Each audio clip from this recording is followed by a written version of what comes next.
On rentre au standard. Quelqu'un se trouve au bout du fil de l'autre côté. Qui est là? Allô? Bienvenue dans sa sainte présence. Shalom, mon précieux frère. Shalom. Shalom à la sœur Grâce. Tiens. Shalom, mon frère Rodrigue. Que le Seigneur vous bénisse. Shalom, shalom, mon bien-aimé. Oui, j'appelais là pour interpeller tous les frères catholiques qui sont encore dans cette forteresse spirituelle-là de prison. Mon frère Rodrigue ne connaît pas qui en est de parler. Oui. Frère, un frère de la Côte d'Ivoire. Et Paul Laflamme. Oui, je viens. Paul Laflamme. Oui. Paul Laflamme de Beaunois en Côte d'Ivoire. C'est ça. Très bien, mon frère. Bienvenue dans sa sainte présence. Vas-y, mon frère. Mes frères catholiques, mes ex-frères catholiques, je suis catholique, j'ai longtemps pataugé dans cette institution-là. Il faut dire que la particularité de cette institution-là, c'est de violer la Bible qu'elle prétend diffuser et annoncer.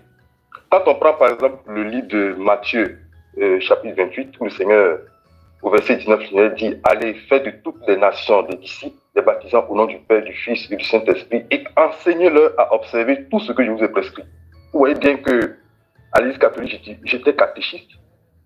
On fait le contraire de cette parole-là. Nous, on fait 3 ans de catéchèse. On les enseigne d'abord avant de les baptiser. Avant de les verser l'eau sur la tête, non. Disons les choses telles qu'elles sont. Vous faites 3 ans, donc quelqu'un fait 3 ans universitaire, donc il a la licence pour que vous versez l'eau sur la tête. Pas baptisé, n'est-ce pas, mon frère? Voilà. Oui, justement. Là, c'est pas le baptême. Non, ça, c'est la première violation. La parole dit baptisez-les et enseignez. Or, à l'Église catholique, on enseigne avant de verser l'eau sur la tête. Et comme on l'a dit tout à l'heure, lorsque Pierre a eu sa prêche et que les frères ont eu le cœur vivement touché, il a dit: répentez-vous, faites-vous baptiser au nom du Seigneur Jésus-Christ, le pardon de vos péchés, et vous recevrez le don du Saint-Esprit. Donc le baptême, c'est au nom du Seigneur Jésus-Christ. Or là-bas, à l'Église catholique, on fait le baptême au nom du Père et du Fils et du Saint-Esprit. On fait le versage l'eau sur la tête, mon frère, le versage d'eau sur la tête. Donc on prend un bol là, et on recueille de l'eau, et puis bon, on verse sur la tête. N'appelons jamais la pratique qui font baptême, parce que c'est qu'on a de fausser les données. Parce que baptême veut dire immerger. Baptême vient du grec baptizo qui veut dire plonger dans. On ne peut pas plonger dans en versant sur. Tu comprends? Donc, on dit qu'on a baptisé en versant sur, c'est un non-sens parce qu'on ne peut pas verser l'eau sur la tête en plongeant. Je ne comprends pas, ça n'a pas de sens, pas vrai? Oui, ça c'est vrai, bon. Voilà, donc c'était pour relever cela, pour dire que ceux qui sont encore là-bas, c'est vraiment une forteresse spirituelle parce que il y a des attaches qui font que ils ont du mal à pouvoir sortir de cette institution-là, même quand tu leur présentes la réalité des faits. Moi, j'ai fait des recherches lorsque le Saint-Esprit m'avait fait sortir de là, il m'a permis d'abord de voir certaines réalités. Regardez par exemple la salle d'accueil du Vatican. Quand vous voyez l'architecture, allez-y sur le net, tapez la salle d'accueil du Vatican. Vous allez voir que l'architecture de cette salle-là est en forme de cercle. Et lorsque vous rentrez dans cette salle-là, vous voyez la tête du serpent qui vous accueille. Vous voyez les yeux du serpent, vous voyez la bouche ouverte avec les dents listées, voilà, qui accueille. Lorsque vous entrez, vous voyez cette image-là qui vous accueille dans cette salle. Et il y a une salle où il y a Jésus qui est représenté sous une forme rectilienne. Lorsque vous voyez ce Jésus-là, sur plusieurs angles, vous voyez Jésus, un certain Jésus qu'ils ont représenté, mais au-dessus de la tête, vous voyez un serpent. Et après cela, vous voyez derrière des morts qui sont entremêlés et qui forment cette croix. Autre chose que je veux dire, moi j'ai été catéchiste pendant près d'une dizaine d'années. J'ai enseigné la catéchèse pendant près d'une dizaine d'années. Ensuite, j'ai été formateur de catéchistes. C'est-à-dire des personnes qui vont enseigner la catéchèse enfants, qui ont été formés et qui vont à leur tour prendre le relais pour enseigner aussi la catéchèse aux enfants. Mais je vous dis que le contenu qu'on leur donne, c'est vraiment léger. Ça ne peut pas permettre à quelqu'un véritablement de pouvoir prendre leurs responsabilités. Tout ce qu'on leur apprend, c'est le Je vous salue Marie, notre Père, et puis bon, les questions qu'on leur pose, qui est Jésus, qui est Marie, voilà. Donc, le contenu, il est vraiment vide. Et autre chose que j'aimerais relever, pour ceux encore qui sont là-bas, vous pouvez vous-même le constater, là-bas, c'est l'adoration pure et simple de la Vierge Marie. Nous, par exemple, quand on était à la maison, avec, quand j'étais encore chez le padré, chaque matin, on se levait à 5 heures pour pouvoir prier. On remercie le Seigneur. On demande au Saint-Esprit de venir. 2 minutes, on lit la parole. À peine 3 minutes qu'on ait fait un partage. Et tout le reste, c'est le chapelet. Le chapelet, c'est 30 je vous, c'est 50 je vous salue Marie. Et là, pour pouvoir faire ce chapelet, on peut passer près de 45 minutes. Les lundis, on fait 3 fois le chapelet, c'est-à-dire on fait 150 je vous salue Marie. Mon frère, je te pose la question parce que tu es l'un des cobayes, comme tu as fait, tu étais le formateur des formateurs de fous pour pouvoir amplifier la folie. Toi-même, avant d'être formateur, tu avais déjà une fois lu la Bible, même une seule fois. Mon frère, tu n'aimes pas le temps de lire la Bible parce que là-bas, chaque fin du mois, on éditait des livres, des livrets. Quand tu vas la mettre, voilà, on prend la. Puisque là-bas, on a des carnets qui peuvent retracer, qui peuvent retracer la Bible, verset par verset, qu'on va pouvoir parcourir sur 3 ans, sur 4 ans, sur 5 ans. Donc, on n'a pas le temps de lire la Bible. Et tu enseignes les choses concernant la Bible aux gens, disant que tu en allais faire entrer dans le royaume. Oui, mais bien sûr, puisque bon, c'est la pratique. C'est la pratique. Donc tout le monde dans cela. On n'a pas le temps de lire. On n'a pas le temps de lire, d'approfondir comme on le fait aujourd'hui au niveau de la Sainte Doctrine. Il faut se sanctifier. Moi, j'étais catholique. J'ai fait près de 9000 je vous salue Marie. Mince. Tu es fort, frère. Oui. Tu es persévérant, hein? Et mon frère, et tu l'as salué Marie. Depuis que tu as salué Marie 9000 fois, elle t'a répondu une seule fois. Mon frère, j'étais encore dans la masturbation, je le dis. J'étais en plein plongé de la masturbation avec ces pratiques-là. Et là-bas aussi, comme on l'a dit, on l'a lu tout à l'heure dans un des versets, il n'y a aucun intermédiaire entre Dieu et les hommes, si ce n'est pas le Seigneur Jésus-Christ. Mais là-bas, on a, à part la Vierge Marie, qui est désignée comme corrédentrice, avec le Seigneur Jésus-Christ, on a les saints. Saint Padre Pio, Saint Joseph, plein de saints à qui il faut demander l'intercession pour avoir des guérisons, pour avoir le salut et tout ça. Donc, tous ceux qui sont encore là-bas, faites très attention, vous êtes vraiment dans une prison spirituelle. Il faut demander au Saint-Esprit de vous détacher de ce lieu-là. Parce que là-bas, on ne force pas, hein, mais quand tu es là-bas, c'est comme tu es dans une prison. Une prison. Donc, je t'appelle mes frères catholiques. Vous verrez que là-bas, vous n'aurez aucune assise spirituelle. Il n'y a pas de vie de sainteté. Il n'y a pas de relation d'intimité avec le Seigneur. Toute ta relation est basée sur le prêtre. Quand tu as un petit problème, tu cours vers le prêtre. Il faut aller se confesser vers lui, alors que lui-même aussi, il est en plein dans le péché. À l'église catholique, je connais des prêtres qui ont des enfants, qui sortent avec des femmes mariées. Certains sont en plein dans la masturbation et tout ça. Et alors, qu'est-ce qu'on veut recevoir d'eux? C'est-à-dire que cette vie de péché qu'ils mènent là, c'est ce qu'ils transmettent aux fidèles. Voilà. Donc, à la base, est-ce que tous ces enseignements étaient les enseignements de l'Église ou de l'Église catholique, ou bien est-ce que c'est les enseignements bibliques? Est-ce que c'est biblique tous ces enseignements-là, déjà pour commencer? Bon, ce n'est vraiment pas biblique. C'est des ramassis des Bibles et les traditions avec leur technique, pas vrai? Bon, puisque à l'Église catholique, on a ce qu'on appelle le magistère. Le magistère, c'est l'ensemble des traditions et puis de l'interprétation du collège, des évêques et tout cela. Donc, tout cela, ils ont une interprétation hein, de la Bible, hein, qu'ils ont à donner pour pouvoir orienter le peuple. Voilà. En tout cas, ils savent, ceux qui sont en haut savent ce qu'ils sont en train de faire. Il n'y a personne là-bas, dans le haut grade, qui disent qu'ils sont inconscients. Ils savent. Voilà. Donc, véritablement, j'interpelle tous mes frères catholiques qui sont encore là-bas. Il n'y a aucun salut dans cette église. Il n'y a aucun chemin de vérité dans cette église. Et pour ton cas, comment tu as fait pour sortir de là, étant catéchèse et formateur des formateurs? Ah, mon frère, moi-même, je voyais ma vie de péché. Je voyais je voyais mon implication spirituelle, c'est-à-dire les prières que je faisais, je voyais les retraites que je faisais, et rien n'avançait dans ma vie. Rien n'avançait.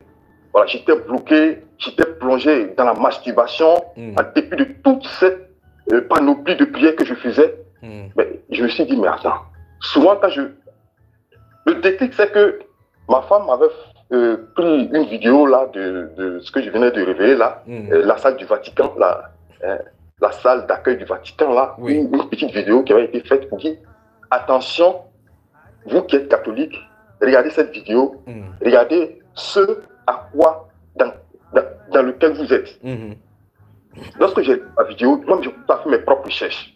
Et c'est là que j'ai commencé à voir que dans certaines églises, hein, il y avait certains signes de l'œil qui voit tout qui était marqué sur ces églises-là. Il dit, mais attends, dans quoi je me suis mis là? Mais je vais où?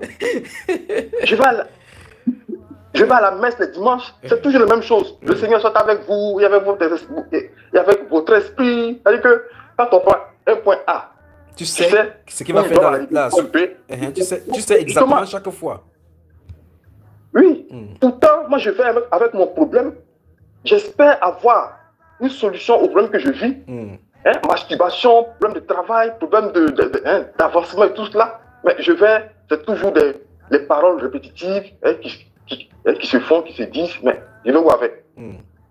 Et donc ça a coïncidé aussi avec la venue de notre soeur Grâce à Abidjan, où j'avais fait un accident. C'est là que, bon, par le Saint-Esprit qui avait donné des instructions pour que, bon, on puisse faire, je puisse avoir la direction pour pouvoir sortir des pièces qu'on m'avait tendues par rapport à l'accident. Donc c'est de là que tout est parti. C'est de là que j'ai commencé maintenant puisque j'étais en chute libre de l'autre côté et que j'ai pu rencontrer la Sainte Doctrine, c'est là que bon, j'ai commencé à abandonner véritablement, à quitter là où j'étais, voilà, entamer la marche avec la Sainte Doctrine. Donc étant un ancien insider, tu peux dire, tu vois clairement que la Bible et l'Église catholique, c'est le jour et la nuit, c'est pas, n'est-ce pas? Oui, mon frère, ça c'est clair, ça c'est clair. Là-bas, vraiment, c'est-à-dire que c'est une vie spirituelle, légère et sans fondement, dans laquelle on met les pieds. Voilà. On ne lit pas la parole de Dieu, c'est toujours les dogmes. Voilà. Là-bas, il faut le dire, c'est après de 60 à 70% d'adoration de la Vierge Marie. Voilà. Parce que tous ceux qui ils ont un chapelet. Et quand tu as un chapelet, c'est je vous salue Marie au moins 50 fois. 50 fois, c'est au moins 30. C'est au moins 30 minutes. Dans la Bible, y a-t-il une histoire de chapelet qu'on doit réciter, une prière qu'on doit donner à Marie? Non. Donc voilà, donc les gens passent leur temps. Aujourd'hui, quand vous promenez dans la ville d'Abidjan et partout, vous voyez, avec son chapelet. Et donc, toute la journée, vous voyez les gens qui sont en train de dire je vous salue Marie, je vous salue. Alors que le Seigneur Jésus-Christ est là. Ils ne saluent pas Jésus. Non, mais voilà, c'est ça. Voilà. Et, voilà, les Je vous salue Marie, les Saint Antoine de Padoue, les Saint Joseph. Franchement, oui, franchement, mon frère, ton cas m'a beaucoup fait rire parce que tu as dit que tu as resté Je vous salue Marie 9000 fois. Près de 9000 fois. Tu avais même le problème de masturbation. Il n'a pas détaché ton nœud de masturbation. Mais mon frère, moi j'en ai fait plus. Ça, je le dis, ça c'est bon. Ça c'était au cours d'une retraite de 3 jours. Donc ça c'est pour le 9000 là, le 9 là c'est en 3 jours. Oui, le matin je faisais, à midi je faisais, et puis le soir je faisais. C'est terrible. Wow. Pendant 3 jours. Voilà. Et puis j'avais prière que j'avais mis en place parce que, comme je le dis, j'étais responsable de la catéchèse. Et puis, je ne sentais pas la vie spirituelle décoller. Voilà, donc j'ai rassemblé certains catéchistes. Ils disent, ah, mes frères, mais vous voyez qu'on ne lit pas assez la parole de Dieu, on ne médite pas assez la parole de Dieu. J'aimerais qu'une fois par mois, on se retrouve chez quelqu'un où on fait des veillées de prière. Donc, ces veillées de prière là, on faisait au moins 3000, je vous salue Marie. 3000, on lisait un peu la parole de Dieu. Mais oui, mon frère.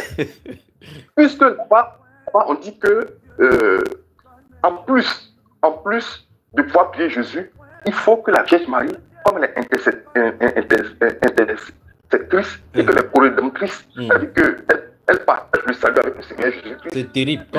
Quel blasphème. Quel blasphème. Mais oui, mais c'est ça, c'est ça la réalité, hein, malheureusement. Voilà, donc j'appelle véritablement à tous les frères catholiques qui sont encore là-bas. Vous êtes encore entre les sangs du diable.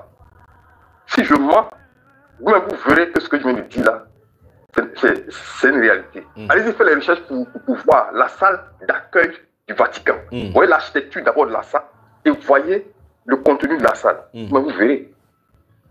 Voilà.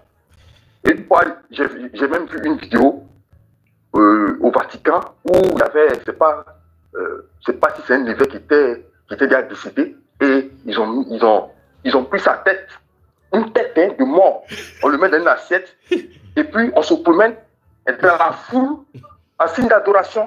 Voilà, c'est un évêque qui est mort. Voilà, en signe d'adoration, il passe. Et puis bon, voilà, tout le monde s'incline. Mais attends, on va où là? Babylone, mystère. Donc, Donc c'est vraiment dommage. Ne perdez pas votre temps là-bas. Demandez au Saint-Esprit, parce que c'est la forteresse spirituelle dans laquelle vous êtes. Il faut demander au Saint-Esprit de vous détacher de ce lieu-là. Parce que là-bas, là-bas, le problème, c'est quoi? C'est que quand tu es là-bas, tu as beaucoup d'attaches. Tu as des attaches de prêtres, tu as des attaches avec les évêques. Donc, tu es tout le temps entouré avec eux, tu es tout le temps en amitié avec eux. Voilà. Donc, c'est difficile. Et puis, quand tu es catholique, généralement, c'est toute ta famille. Oui. Et quand tu veux sortir de là... Mon frère, comme tu étais parmi, je voudrais que tu nous expliques quelque chose que je ne comprends pas. Il y a une chose que vous mettez souvent, mettez les cendres, vous prenez les cendres pour mettre sur le front. C'est quoi concrètement? Vous faites ça comment? Parce qu'on m'a dit qu'on peut prier pour les morts au cimetière, ainsi de suite, ainsi de suite. C'est quoi concrètement cette cendre-là? Non, le métier des cendres, c'est le début de l'annonce du carême à l'Église catholique. Voilà. D'après ce que moi je sais, c'est-à-dire qu'on va prendre les... Vous voyez, quand Jésus faisait son entrée à Jérusalem, là, on nous explique que quand Jésus venait, pour l'accueillir, là, c'est les rameaux. Voilà. Mais donc, ces rameaux-là... Est-ce que la Bible dit? Ah, mais justement, c'est ce qu'on nous enseigne là-bas. Donc, c'est ces rameaux-là. Quand on a fini de faire la fête des rameaux, voilà, on va le garder, qu'on appelle ça, à la maison. Quand ça sèche maintenant, on envoie ça à l'église. Voilà, on fait brûler. Et puis, le jour du début du carême, là, on envoie tous ceux qui doivent faire le carême. En signe d'adhésion à ce carême-là, on prend le max, le front. Mais voilà. Tout ça comme ça, là, c'est dans les Écritures que les rameaux que les gens accueillent, les gens, si ce sont les rameaux qu'on a accueilli le Jésus avec, on a appris tout ça, on a fait tout ça dans la Bible. Ah bon, mon frère, tout ça n'a aucun sens. Maintenant que j'en parle, je vois vraiment que ça n'a aucun sens. Et ça on... n'a vraiment. Ah, ça n'a aucun fondement biblique. Parle à tes anciens catholiques, collègues, alors vas-y, dis-le ce qu'il y a sur ton cœur. Mes frères et sœurs catholiques, vous qui êtes encore là-bas, ouvrez les yeux. On parle de l'Église du Seigneur Jésus-Christ. Lui seul est digne d'adoration. Lui seul est digne de louange. Lui seul est digne de vénération. Il n'y a pas deux dans l'Église. Le Seigneur Jésus-Christ seul doit être notre Seigneur et notre Sauveur. Lui seul mérite de recevoir nos prières. La Vierge Marie n'a pas versé son sang pour sauver qui que ce soit. La Vierge Marie n'a pas été, comme on le dit là-bas, corrédentrice. Jésus-Christ est le seul intermédiaire entre les hommes et Dieu. Comment se fait-il qu'il y a des anges au milieu? Comment se fait-il qu'on demande l'intercession des anges? Comment se fait-il qu'on demande l'intercession de la Vierge Marie? C'est écrit où dans la Bible? Terrible. C'est écrit où? Voilà. Et comme je viens de le dire, vous voyez, tout à l'heure, je viens de parler de Matthieu 28. Et puis, voilà, du baptême au nom du Seigneur Jésus-Christ.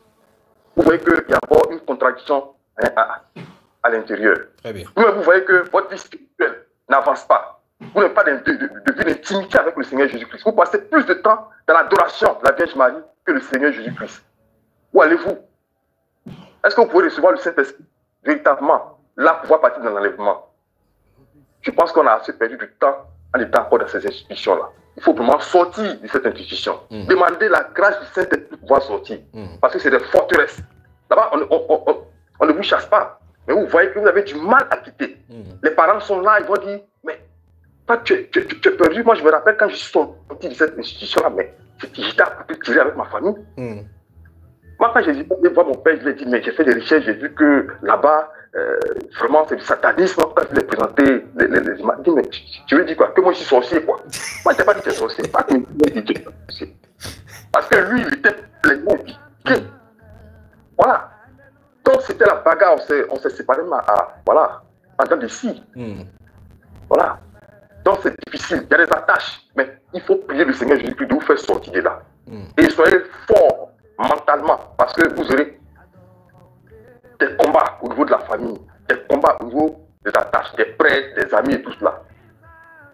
Voilà. Donc, véritablement, ton âme n'est pas en paix, ton âme n'est pas réjouie, ton âme n'est pas reposée là-bas. Tu n'as pas la joie de la vie spirituelle, tu n'as pas la joie de la rencontre avec le Seigneur là-bas. Voilà. Donc, c'est important. Il faut sortir vite. Les temps sont finis. Voilà, je pense que ce direct que nous avons eu là a permis un peu de lancer l'alerte. Mais je vais encore vous dire, ce qui se passe là-bas, ce n'est pas bon. Mes frères, sortez de là. Et rejoignez véritablement la saine doctrine. Voilà. Là-bas, on ne parle pas de sainteté. Hein. Là-bas, on ne parle pas de sainteté. On dit que, bon, Dieu aime tout le monde. Voilà, si tu as péché, voilà, si tu as péché, tu viens, tu viens te confesser. Voilà, Dieu amour, Dieu amour. Donc, il y a plein de tolérance. On endort les gens. Mais, effectivement, on endort les gens. Il y a près d'une cinquantaine de mouvements là-bas. Les mouvements sont censés appeler les frères, disons les chrétiens qui sont là-bas, à adhérer soit à la Vierge Marie, soit au CVAV, soit aux enfants de cœur, tout cela. Mais tout ce qui est fait là-bas, c'est du léger. C'est-à-dire que c'est des amusements. Quand on voit les enfants, avant que la Pâque n'arrive, il y a ce qu'on appelle le pèlerinage des enfants. Moi, je confectionnais le livret du pèlerinage des enfants. Beaucoup de pèlerinages, c'est-à-dire les enfants parcourent une histoire. On prend une parole, à la suite de cette histoire-là, on lit la parole, et puis on tire les conséquences de cette parole-là à la lumière des faits vécus. Donc, au pèlerinage, on peut se déplacer, aller par exemple à Boaké, ou bien dans une zone un peu reculée, pour aller faire l'étude de ce carnet-là. Et quand on a fait juste l'étude en marchant, ou bien on s'assoit quelque part, c'est fini. Voilà. Mais c'est terrible. Donc on dit qu'on est allé faire une retraite de préparation. Quand vous êtes dans le groupe de Légion de Marie, c'est quand vous allez, c'est-à-dire que c'est toute l'historique de Marie qu'on vient raconter. Après, on dit je vous salue Marie, c'est tout. La parole de Dieu n'est pas au centre de tout ce qui se passe au niveau des activités, des mouvements. Donc, vous voyez que, voilà, ils sont répartis dans des mouvements pour leur faire perdre du temps. La parole de Dieu n'est pas au centre de la vie des chrétiens. Elle n'est pas la boussole. Et vous voyez, on perd le temps, on passe 10 ans, 20 ans. Moi, j'ai fait plus de 20 ans là-bas. C'est terrible. J'ai perdu tout mon temps. Je n'ai même pas pu lire la Bible, la moitié même, je n'ai pas dit le cinquième même de la Bible. Je n'ai pas le temps de lire la Bible, puisqu'on vous occupe. Hein, avec les futilités de mouvement de Je vous salue Marie, Saint-Antoine de Padoue et bien d'autres choses. Bon, donc, l'heure est à la fin, mes frères et sœurs. Vous qui êtes encore là-bas, je pense que si vous examinez votre vie, vous verrez qu'elle est encore flottante, elle est encore légère, elle est encore fade. Elle n'est pas, c'est-à-dire qu'il n'y a pas de poids. Votre vie spirituelle n'a pas de poids. Très bien. Parce que la parole de Dieu doit être le socle, doit être la boussole de notre vie. Donc si vous voyez que votre vie spirituelle n'est pas à la lumière de la parole de Dieu, il faut quitter. Donc tout le reste, ça c'est la distraction. Voilà, donc il faut sortir. C'est l'heure de sortir. Et je pense que le Saint-Esprit est là. C'est son heure. Et il faut l'appeler au secours. Tous ceux qui ont la difficulté à faire quoi que ce soit, quand on dit que l'heure a changé, la lumière est terminée, c'est parce que le Saint-Esprit est là pour le réveil. Donc, je pense qu'il faut l'invoquer, il faut l'appeler. Alors, il va détacher toutes les chaînes qui nous maintiennent encore dans des prisons, dans des forteresses, cette église catholique. C'est l'heure. Je pense que c'est maintenant qu'il faut se lever. Magnifique. Et ça, c'est pour les fidèles qui sont dans cette institution-là. Mon frère. Et si quelqu'un nous écoute maintenant et que c'est ton ancien acolyte, adresse-toi aux prêtres, adresse-toi aux évêques, archevêques, ou bien même aux curés, c'est pas comment on appelle cela là-bas, et quelqu'un qui est comme toi, catéchiste. Adresse-toi distinctement à ces personnages-là, comme ce sont tes anciens collègues. Vas-y. J'appelle encore dans le nom puissant du Seigneur Jésus-Christ tous mes frères catéchistes. J'appelle les prêtres. Je sais que certains sont encore dans les doutes. Certains sont encore dans les questionnements. J'appelle tous les évêques. J'appelle tous les prêtres. Quel que soit l'endroit où ils se retrouvent. Je sais que là-bas c'est difficile. Quand tu es prêtre, tu es en fait... c'est un lieu c'est un garage en fait pour pouvoir gagner un peu ta vie. La plupart des prêtres, certains quand ils n'ont pas de débouchés, voilà, ils vont s'inscrire au séminaire parce que là-bas, quand tu deviens prêtre, tu es logé, tu es payé. Voilà, et au fur et à mesure que tu montes en grade, voilà, tu as encore beaucoup plus d'avantages. Donc je les appelle tous à ne pas regarder tous ces avantages-là, mais à regarder le salut de leur âme. Ici, il s'agit de leur âme qui est en jeu. Donc, je vous exhorte, vous tous, catéchistes, prêtres, évêques, je vous exhorte véritablement à examiner vos vies et à revoir votre marche. La marche, c'est au nom du Seigneur Jésus-Christ et non au nom du magistère, au nom de l'adoration de la Vierge Marie et tout cela. Je vous exhorte véritablement à examiner vos vies, à prendre des moments de retraite silencieuse et en appelant le Seigneur Jésus-Christ pour vous montrer le chemin. Et je sais que le Seigneur Jésus-Christ, si vous êtes de lui, il va vous répondre. Je vous exhorte par les saintes compassions du Christ à faire un stop, et à examiner vos vies, votre marche à la lumière de la parole de Dieu et non à la lumière de tous les superflus qui sont à côté, qui ne vous mènent nulle part. Je vous exhorte mes frères, je vous exhorte mes sœurs à revenir à la parole de Dieu. Rien que à la parole de Dieu. Voilà. Examinez votre vie à la lumière de la parole de Dieu et demandez au Saint-Esprit de vous montrer le véritable chemin qu'il faut emprunter. Et je sais que le Saint-Esprit va vous répondre. Si vous le faites sincèrement, le Saint-Esprit va vous répondre. Voilà. Donc c'est l'appel que j'aimerais lancer à tous ces frères, à tous ces prêtres, tous ceux qui sont encore dans les questionnements. C'est le moment du Saint-Esprit. Demandez au Saint-Esprit de vous révéler par des songes, par des visions. Et le Seigneur, je sais que le Seigneur Jésus-Christ va vous parler. C'est son heure, c'est son moment. Magnifique. Et il est là pour rassembler ses enfants dans le grenier. Et donc, il faut saisir cette pêche-là. Voilà. Que le Seigneur vous bénisse. Et je pense que l'Église doit aussi prier pour ceux-là. Oui. Et c'est l'un des volets de l'intercession à laquelle nous sommes appelés à faire. Quand nous prions pour les âmes qui périssent, pour les âmes qui sont censées venir au Seigneur dans ce réveil, parce que le réveil a pour but justement de faire sortir les enfants et les faire nettoyer et mettre dans le grenier du Seigneur. C'est ça le but du réveil. C'est le grand harvest. Et par conséquent, tous ceux qui sont, c'est pas seulement l'église catholique. Quand on parle de l'église catholique de façon spécifique, c'est parce que c'est la mère des références. C'est la grand-mère qui a amené la pollution sur la terre. Et ça concerne donc tout le système religieux, que ce soit dans la franc-maçonnerie, n'importe quoi, et les autres extensions religieuses, et par conséquent, maintenant ceux qui ne sont pas au milieu chrétien. Alors, tous sont appelés à la repentance, et par conséquent, nous devons prier pour eux dans nos prières, afin que le Seigneur use de sa bonté pour faire sortir ces enfants là-bas. Merci mon frère Paul Laflamme. Oui, amen. Et puis mon frère, vous voyez, quand vous prenez un catholique, posez-lui une ou deux questions simples.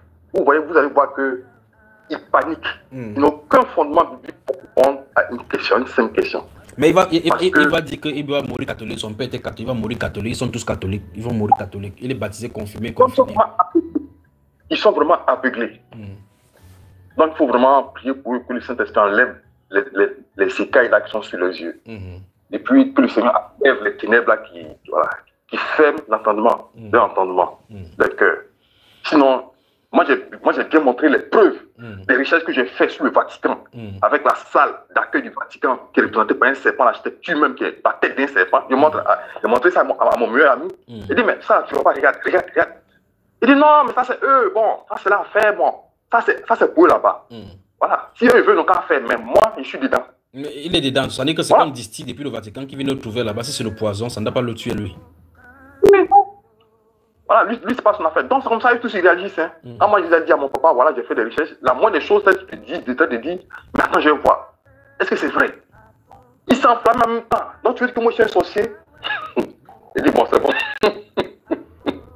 Donc c'est ça. Donc beaucoup de personnes sont comme ça, ils sont des chrétiens flottants, légers. Quand tu leur demandes, quand tu vas avoir une petite discussion avec eux de contradiction, il dit non, c'est bon, vous là, comme ça vous êtes, vous là, comme ça vous êtes. Voilà, donc il fuit la contradiction. Et puis bon, mais à certains quand même qui sont curieux, qui veulent savoir, voilà, qui voient que leur vie n'avance pas et qui veulent sortir, mais ils ne savent pas comment. Et je pense que le Seigneur, oui, avec l'intercession, les saints, que des saints vont faire dans le monde entier et la puissance du Saint-Esprit, tout ce qui lui appartient sortiront. Parce que la promesse de l'Écriture, elle subsiste, aucune de ces brebis ne sera égarée. C'est ça. Et puis autre chose aussi, il faudrait que, quand le Seigneur le permettra, quand on a la possibilité d'ouvrir la bouche pour parler avec eux, il faut le faire. Parce qu'il y a beaucoup qui sont dans le doute. En effet. Ils font les choses par mimétisme. Voilà. Il faut parler avec eux, leur montrer certains passages comme on le fait là, le baptême, cette histoire d'intercession de la Vierge Marie, tout ça là, il faut parler avec eux. Je pense que ça va bousculer quelque chose en eux. Très bien, merci beaucoup. Là, je te pose une dernière question avant de partir, avant que tu ne partes. D'accord, mon frère? Mon frère, oui. Supposons que le Seigneur Jésus-Christ vient sous sa forme voilée, comme il aime marcher comme un être humain simple. Il marche, il va au Vatican. Le pape qui est là-bas va le laisser entrer.